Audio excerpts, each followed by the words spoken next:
Assalamualaikum warahmatullahi wabarakatuh. Perkenalkan, nama saya Sala Anastasia dengan NPM 0321211021, kelas 1A. Di sini saya akan mempresentasikan materi tentang distribusi fonem. Sebelumnya saya ingin mengucapkan terima kasih kepada dosen pengampu mata kuliah Fonologi Bahasa Indonesia, Ibu Cucu Mariam, MPD, yang telah memberi kesempatan kepada saya untuk mempresentasikan materi distribusi fonem. Distribusi fonem adalah letak atau beradanya sebuah fonem di dalam satu satuan ujaran yang kita sebut kata atau morfem. Secara umum, fonem dapat berada pada awal posisi kata, di tengah maupun di akhir kata. Secara khusus, fonem bisa berada pada ketiga posisi, namun bisa juga hanya berada pada posisi awal atau posisi akhir saja. Fonem vokal memang selalu dapat menduduki posisi pada semua tempat, berkenaan dengan posisinya sebagai kenyaringan pada setiap silabel. Sedangkan fonem konsonan tidak selalu demikian, mungkin hanya menduduki awal atau akhir, tapi mungkin saja hanya menduduki posisi awal. Baik, selanjutnya, distribusi fonem vokal. Menurut Setyaningsih dan Kunjana, pada tahun 2014, pada halaman 48, bunyi vokal adalah bunyi bahasa yang arus udaranya tidak mengalami halangan. Jenis vokal ditentukan oleh 3 faktor, yaitu tinggi rendahnya posisi lidah, bagian lidah yang dinaikkan, dan bentuk bibir pada pembentukan vokal tersebut. Huruf vokal terdiri atas A, I, U, E, O. Bunyi vokal biasanya diklasifikasikan dan diberi nama berdasarkan posisi lidah dan bentuk mulut. Posisi lidah biasanya bersifat vertikal dan horizontal. Posisi lidah bersifat secara vertikal dibedakan dengan adanya vokal tinggi, misalnya bunyi I dan U, vokal tengah, misalnya bunyi E, vokal rendah, misalnya bunyi A. Dan selanjutnya, secara horizontal dapat dibedakan vokal depan, misalnya bunyi I dan E, vokal pusat, misalnya bunyi E, vokal belakang, misalnya bunyi U dan O. Selanjutnya, menurut bentuk mulut dapat dibedakan vokal bundar, misalnya vokal O dan U, vokal tabundar, misalnya vokal I dan E. Menurut Abdul Chair tahun 2009 pada halaman 81, semua fonem vokal dapat berdistribusi pada semua posisi awal, tengah, dan akhir.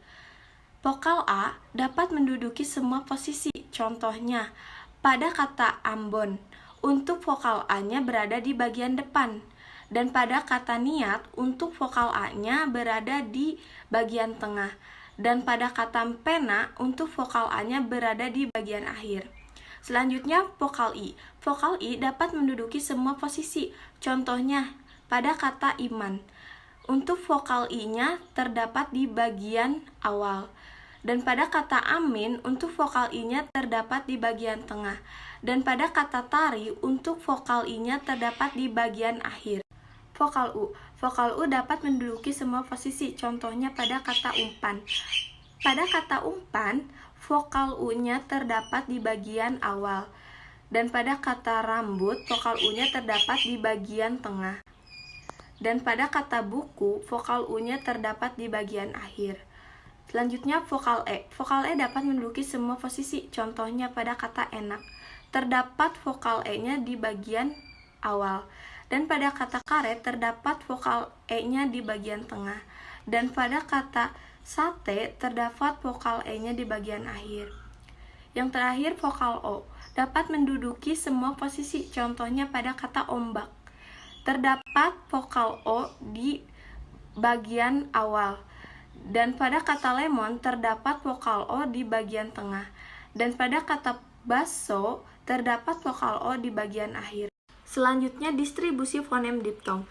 Menurut Ustadz Kenali pada tahun 2012 di halaman 1, diptong ialah gabungan dua bunyi vokal yang disebut secara berterusan atau satu hembusan nafas.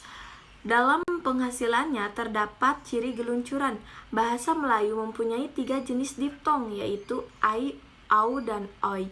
Dua huruf vokal itu melahirkan satu bunyi. Bunyi diptong berhasil apabila bunyi satu vokal menggeluncur dengan cepatnya ke satu vokal yang lain.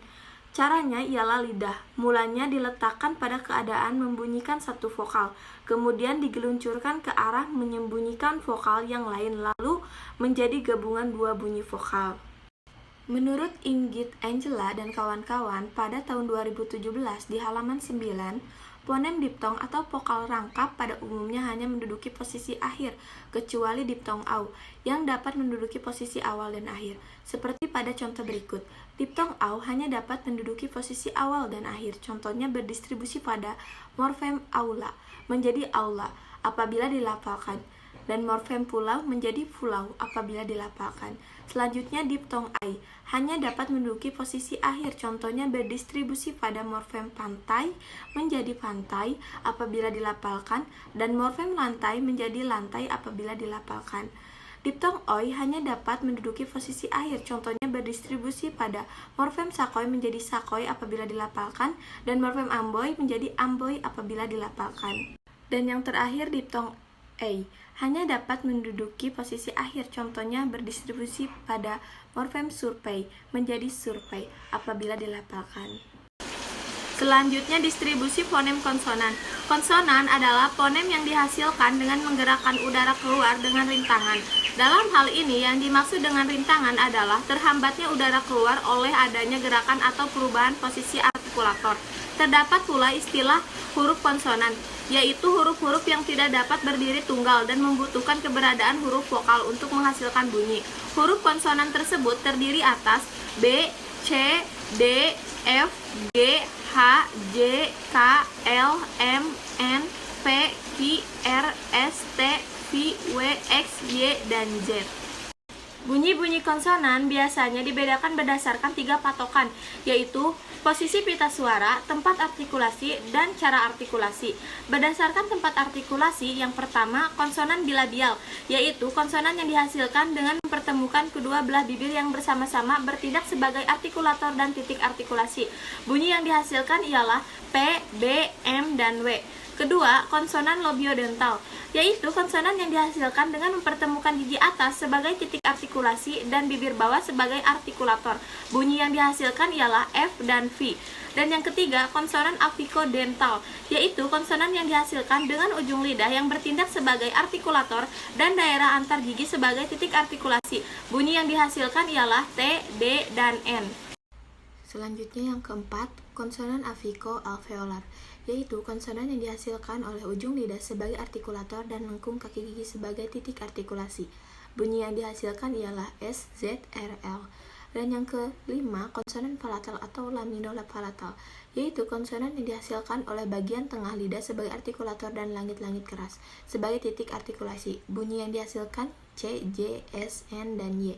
Dan yang ke-6, konsonan velar atau dorsovelar, yaitu konsonan yang dihasilkan oleh belakang lidah sebagai artikulator dan langit-langit lembut sebagai artikulasi. Bunyi yang dihasilkan ialah K, G, X, dan N. Dan yang ketujuh, konsonan glotal atau hamzah, yaitu konsonan yang dihasilkan dengan posisi pita suara sama sekali merapat sehingga menutup glotis. Dan yang kedelapan, konsonan laringal, yaitu konsonan yang dihasilkan dengan pita suara terbuka lebar sehingga udara yang keluar digesekkan melalui glotis. Bunyi yang dihasilkan ialah H. Berdasarkan cara artikulasinya, dapat dibedakan atas. Yang pertama hambat, contohnya bunyi P, B, T, D, K, G. Dan yang kedua geseran, contohnya bunyi F, S, Z. Dan yang ketiga paduan, contohnya bunyi C, J. Dan yang keempat senggawan, contohnya bunyi M, N. Dan yang kelima getaran, contohnya bunyi R. Dan yang keenam sampingan, contohnya bunyi L. Dan yang ketujuh hampiran, contohnya bunyi W dan Y.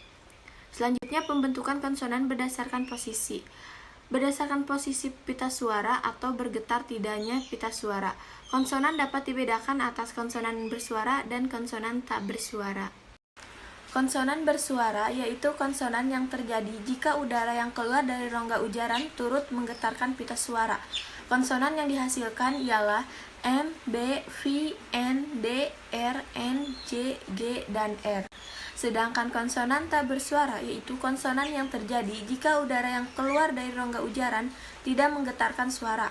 Konsonan yang dihasilkan ialah P, T, C, K, F, S, X, dan H. Selanjutnya pembentukan konsonan berdasarkan jalan keluarnya udara. Berdasarkan jalan keluarnya udara dari rongga ujaran, konsonan dapat dibedakan atas konsonan oral dan konsonan nasal. Konsonan oral yaitu konsonan yang terjadi jika udara keluar melalui rongga mulut. Konsonan yang dihasilkan ialah P, T, C, K, B, D, J, G, F, S, X, H, R, L, W, dan Y. Sedangkan konsonan nasal yaitu konsonan yang terjadi jika udara keluar melalui rongga hidung. Konsonan yang dihasilkan ialah M dan N. Sekian penjelasan dari saya. Mohon maaf apabila ada kekurangan. Wassalamualaikum warahmatullahi wabarakatuh.